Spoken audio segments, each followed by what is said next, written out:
BP అనేది ఏంటి? Blood pressure normal కన్నా ఎక్కువ ఉండడం. అనుకున్నట్టు 120/80 పైన బీపీ. ఎవరికి మందులు ఇస్తాం? 140/90 పైన ఉంటేనే. సో ఈ 120, 140, 80, 90 మధ్యలో అంటే ఛాన్స్ ఉంది. అంటే అక్కడ మీరు జాగ్రత్త పడి డైలీ ఎక్సర్సైజ్ చేస్తూ, స్ట్రెస్ తగ్గించుకుంటూ, ఉప్పు తినడం తగ్గించుకుంటే నార్మల్ వైపు వెళ్ళచ్చు.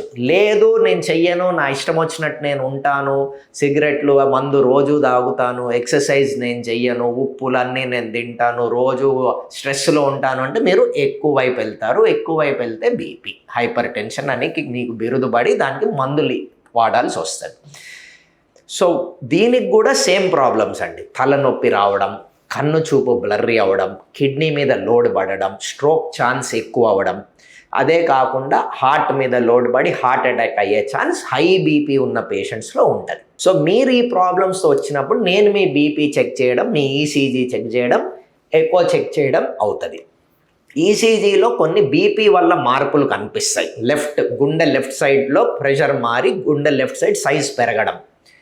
ఇదే కాకుండా మీకు అప్పుడప్పుడు లెఫ్ట్ హార్ట్ ఫెయిలియర్ వల్ల మీకు ఆయాసపడడం, రైట్ హార్ట్ ఫెయిలియర్ వల్ల కాలు ఉబ్బడం, పొట్ట ఉబ్బడం, ముఖం ఉబ్బడం ఇవన్నీ జరగచ్చు.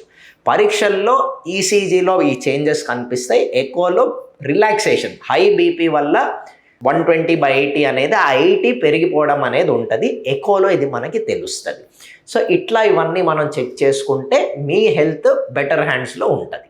62 లక్షల మంది ప్రజల్లో మెడ్ప్లస్ బ్రాండ్ మెడిసిన్స్ కి మారడం వలన 915 కోట్ల రూపాయలు సేవ్ చేసుకున్నారు. అదే మెడిసిన్స్, అదే క్వాలిటీతో 50 to 80% డిస్కౌంట్.